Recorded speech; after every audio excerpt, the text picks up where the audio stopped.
অভিনয় করতে গিয়ে কি হয়ে যায়, যখন তার দূরে চলে যায়,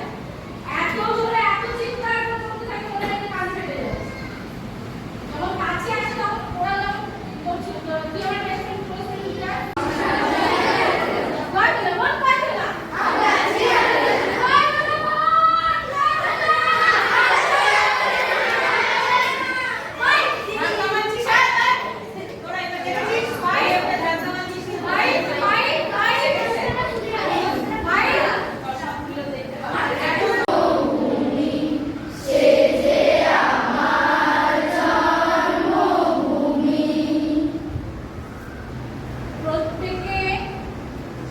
প্রত্যেকে